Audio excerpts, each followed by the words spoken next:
வணக்கம், welcome to Chitra Murali's kitchen.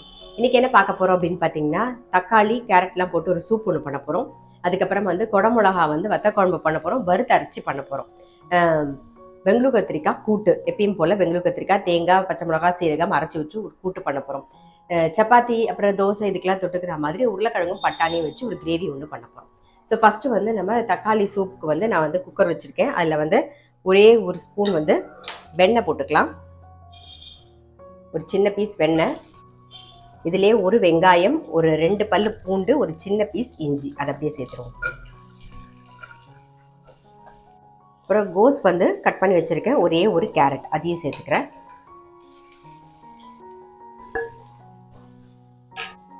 ரொம்ப வதங்கணும்னு இல்லை, ஜஸ்ட் அந்த வெண்ணெய் கோட்டானா போதும். அப்புறம் ஒரு சின்ன பீஸ் பீட்ரூட் அதையும் சேர்த்துக்கலாம். இது கூடவே தக்காளி, நல்ல ஒரு பெரிய தக்காளி 2 எடுத்திருக்கேன், அதை கட் பண்ணி வச்சிருக்கேன், அதையும் சேர்த்துறேன். தண்ணி நல்லா ஒரு 1 டம்ளர் தண்ணி விட்டுக்கலாம். இது நல்ல ஒரு மீடியம் ஃப்ளேமில் ஒரு 2-3 விசில் வரட்டும், அதுக்கப்புறமா ஆஃப் பண்ணிக்கலாம். இப்போ நம்ம குடமிளகா வத்த குழம்புக்கு வறுத்துக்க போகிறோம். கடாயில் எண்ணெய் விட்டுருக்கேன், பெருங்காயம் சேர்த்துக்கலாம். காரத்துக்கு வரமிளகா ஒரு 5-6 வரமிளகா, கடலைப்பருப்பு 1 டீஸ்பூன், தனியா 1 டீஸ்பூன், உளுத்தம்பருப்பு 1 டீஸ்பூன், மிளகு 1 டீஸ்பூன். ஃபஸ்ட் இதை வறுத்துக்கலாம். நாம வெந்தயம் 1 டீஸ்பூன், அப்புறம் எள்ளு 1 டீஸ்பூன். ஜஸ்ட் ஒரு பிரட்டிடுவோம். இது கூடவே தேங்காய் ஒரு 2 டேபிள் ஸ்பூனுக்கு அதையும் சேர்த்துலாம். தேங்காய் நல்லா வறுப்பண்ணணும்னு அவசியம் இல்லை, அதோட ஈரப்பதம் போனால் போதும், அவ்வளோதான். இப்போ ஆஃப் பண்ணிடுறேன். கொஞ்சம் ஆறுனதுக்கு அப்புறமா நம்ம இதை அரைச்சி எடுத்துக்கலாம். இந்த பக்கம் பெங்களூர் கத்திரிக்காய் கூட்டுக்கு எப்பயும் போல் நல்ல ஒரு கரண்டி பாசிப்பருப்பு, ஒரே ஒரு டீஸ்பூன் கடலைப்பருப்பு, அதை நல்லா வாஷ் பண்ணிவிட்டு கொஞ்சம் மஞ்சப்பொடி பெருங்காயம் போட்டு வேக வச்சு அதிலே பெங்களூர் கத்திரிக்காயும் போட்டு நல்லா வெந்து ரெடியாக இருக்கு பாருங்கள்.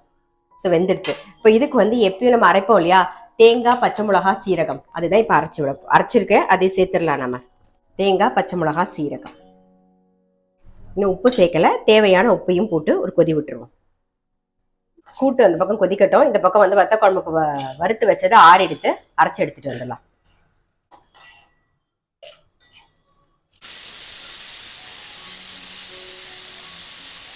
சூப்புக்கு 2-3 விசில் வந்துடுத்து, ஆஃப் பண்ணிட்டேன். ஸோ ப்ரெஷர் அடங்கினதுக்கு அப்புறம் பார்த்துக்கலாம்.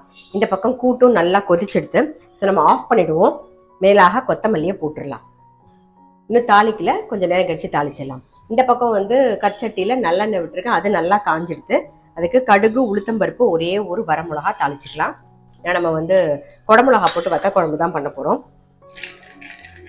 குடமிளகா கட் பண்ணி வச்சுருக்கேன், இப்போ அதை சேர்த்துக்கலாம். மஞ்சப்பொடி கொஞ்சம், குடமிளகா லைட்டாக எண்ணெயில் வதங்கட்டும்.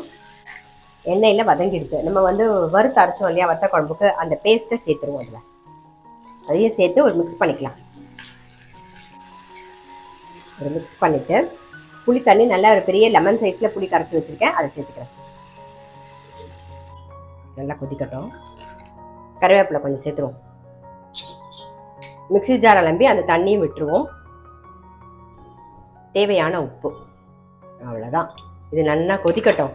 அதுக்குள்ளே இந்த பக்கம் கடாய் வச்சுருக்கோம். நம்ம கூட்டுக்கு தாளிக்க தான் போகிறோம். தேங்காய் எண்ணெய் விட்டுக்கலாம்.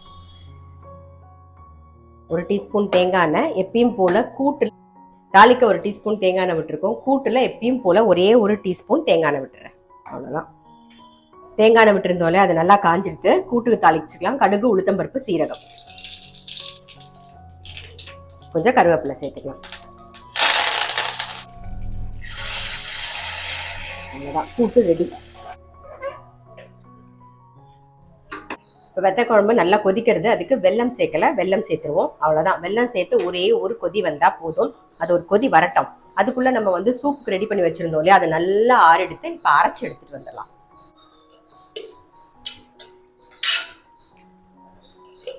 அரைச்சதை சேர்த்துக்கலாம். மிச்சம் இருக்கிறதையும் சேர்த்து அரைச்சி எடுத்துகிட்டு வந்துடுவோம். நம்ம நல்லா நைஸாக அரைஞ்சிடுது, அதனால வடிகட்டணுங்கிற அவசியம் கிடையாது. அந்த வேக வச்ச தண்ணியும் இதில் சேர்த்துடலாம். மிக்ஸி ஜார் அலம்பி அந்த தண்ணியும் இதில் சேர்த்துடலாம்.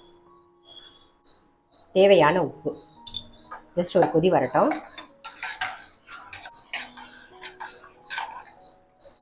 இந்த பக்கம் நம்மளுடைய வத்த குழம்பும் ரெடி ஆயிடுது. நல்லா குடமிளகா வத்த குழம்பு கொதிச்சு ரெடி ஆயிடுது. ஆஃப் பண்ணிடலாம். இது எல்லாத்தையும் எடுத்து ஓரமாக வச்சுட்டு அதுக்கப்புறமா தான் வந்து குருமா பண்ண போகிறோம். உருளைக்கிழங்கும் பட்டாணியும் சேர்த்து ஒரு குருமாவோ இல்லை கிரேவியோ இதை என்ன ஃபார்மெட்டோ அது பண்ண போகிறோம். இப்போ சூப்பு நல்லா கொதிச்சுட்டு ஒரு சிட்டிக்கு வந்து சக்கரை சேர்த்துக்கலாம். ஒரு டேஸ்ட் என்ஹான்ஸ் பண்ணி கொடுக்கும். அதுக்காக தான் நம்ம சேர்க்குறோம். அப்புறம் கொஞ்சம் மிளகு பொடி இப்போ கொஞ்சமாக சேர்க்குறேன். அதுக்கப்புறம் நம்ம சாப்பிடும்போது எவ்வளோ தேவைப்படுதோ அந்த சமயத்தில் நம்ம மிளகு பொடி சேர்த்துக்கலாம். அவ்வளோதான். ஆஃப் பண்ணிடலாம். வெண்ணெய் ஒரு சின்ன ஸ்பூன் சேர்த்துப்போம் லாஸ்ட்டாக.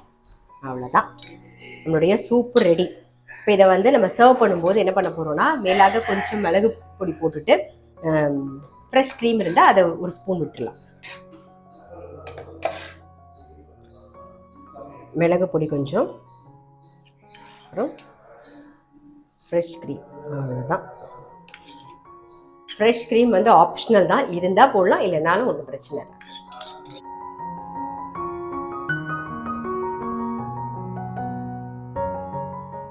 அப்புறம் வந்து சப்பாத்திக்கு தொட்டுக்கிற மாதிரி ஒரு கிரேவி தான் பண்ண போகிறோம். உருளைக்கிழங்கும் பட்டாணியும் வச்சு. அதுக்கு பேனில் எண்ணெய் விட்டுருக்கேன். ஒரே ஒரு பச்சை மிளகா, நல்ல பெரிய சைஸில் ஒரு 2 வெங்காயம், கொஞ்சம் பூண்டு, இஞ்சி அதை அப்படியே சேர்த்துக்கலாம்.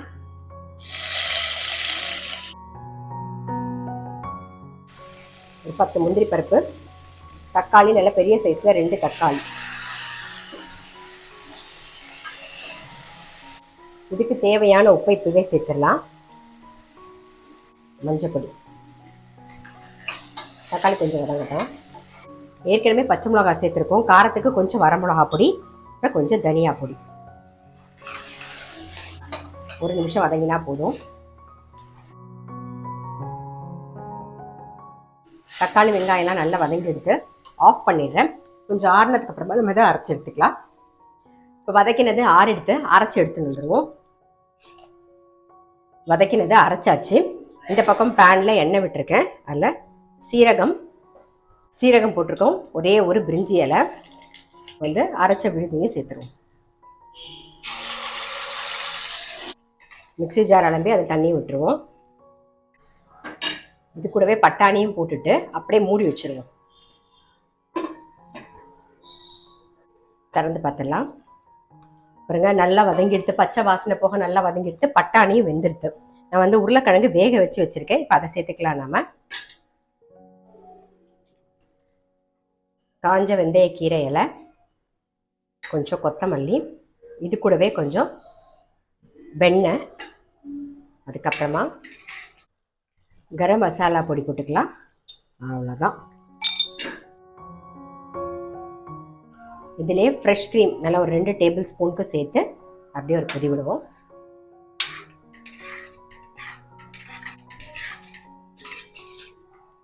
கொஞ்சமாக சக்கரை சேர்த்துக்கலாம், டேஸ்ட்டை என்ஹான்ஸ் பண்ணி கொடுக்கறதுக்கு.